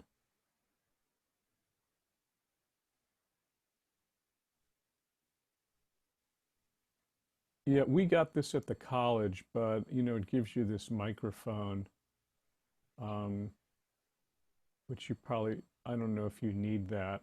yeah, there it is right there. Which one? The audio box, Personas audio box. This one. Yeah, I don't know if you can buy it without the mic. No, you scroll up slowly. I'm at the top. Okay, scroll down then. Keep going, keep going, keep going, keep going, keep going, keep going. You'll get there. Right there. This. Yeah, that's the audio box without the mic and stuff. So compare that to the other one, the red one. What was the first one? The Focusrite. Yeah. Um,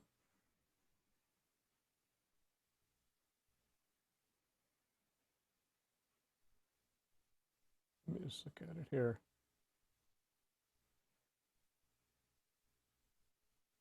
Oh, I lost it. Sorry. Where was I?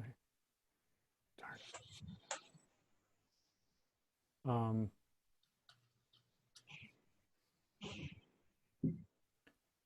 Anyway,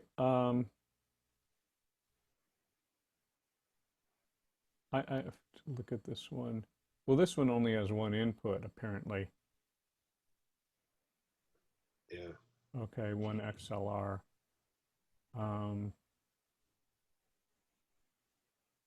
But you know, if you want to spend a little more, let me just get the mixing board.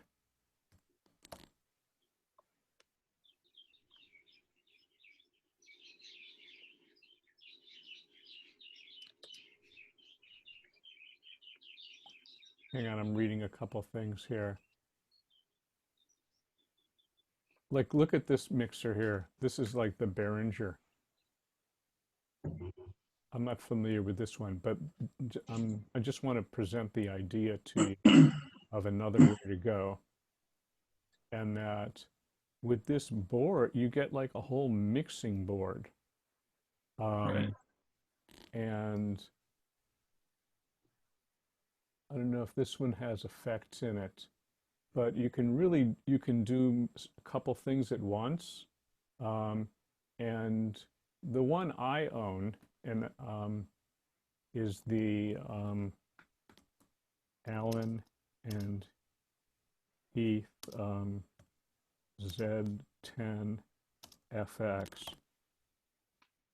This is the one you use for your steel. Yeah, this is the one I use, and this is it. And they make a smaller one. They make a 6. But just the idea here, this is what I have. So you get great preamps. You get 4. This one has a dedicated, like if you look at this, it says guitar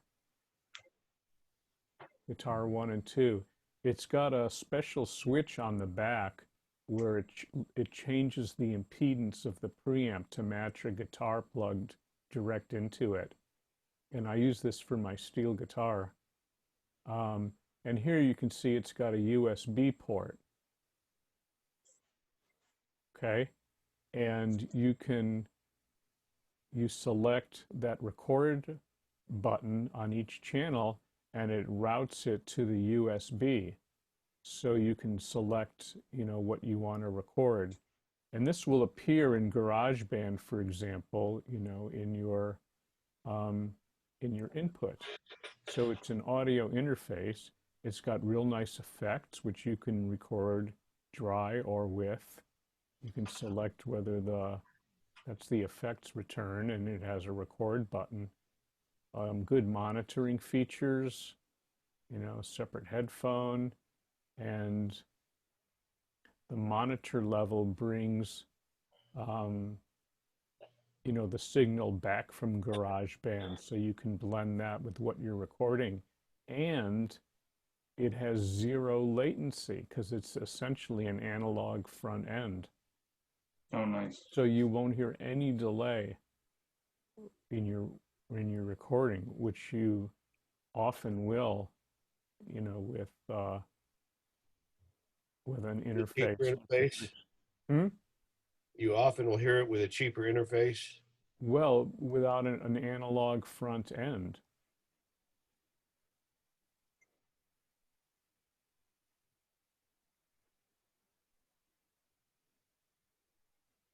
Um, but yeah, I mean, here's a bunch of these little ones. I'm just scrolling through, the Behringers, for like a little bit more money. Um,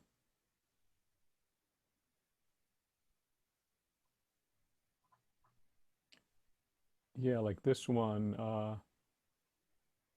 this is another Allen and Heath one. Anyway, No, I just gotta get. I mean, I don't know about you guys, but see, I'm doing this whole course to record stuff, like record vocals and guitar and whatever. So I have to have an um, interface.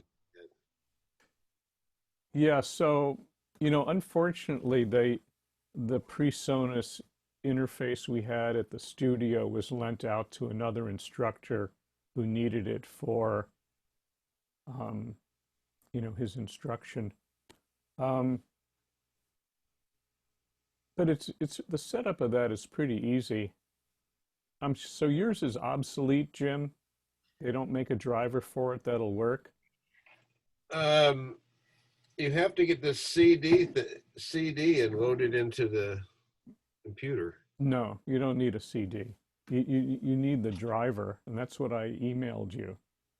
Yeah, but that said that was In it an was error, right? not working right. Um, I would email their tech support and just, see if they have a driver that'll work with your Mac OS system.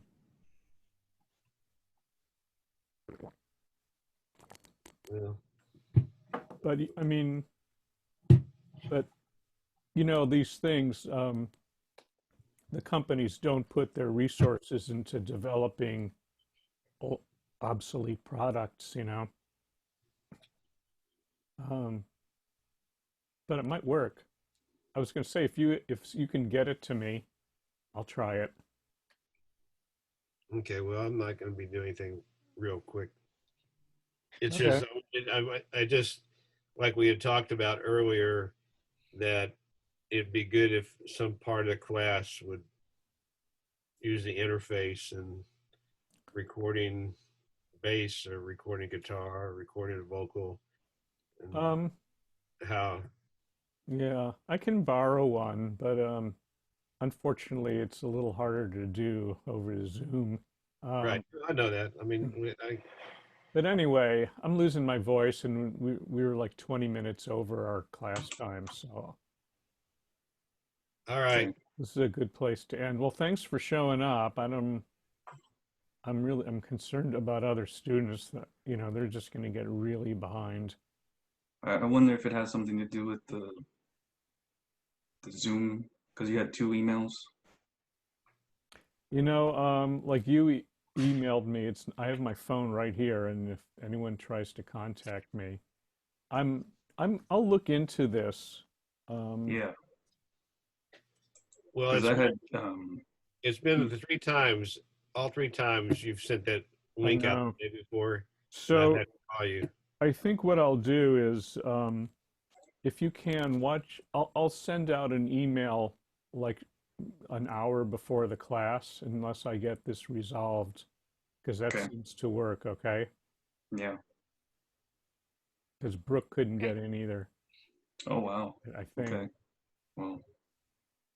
Yeah, I had two Okay, different. everyone. Yeah. All right, So- man. Appreciate it. But Kate and Denise, you both got in, right? No, we both needed the link, and actually Brooke shared the link that you gave to Brooke This and morning. shared it with us just at about 9:15. Yeah. Oh, okay. So, Yep, we're all kind of waiting together to get in. okay, so I'll send it out, by 8:15 or so. All right. Okay, but anyway, if you need Thanks. anything during the week, let me know.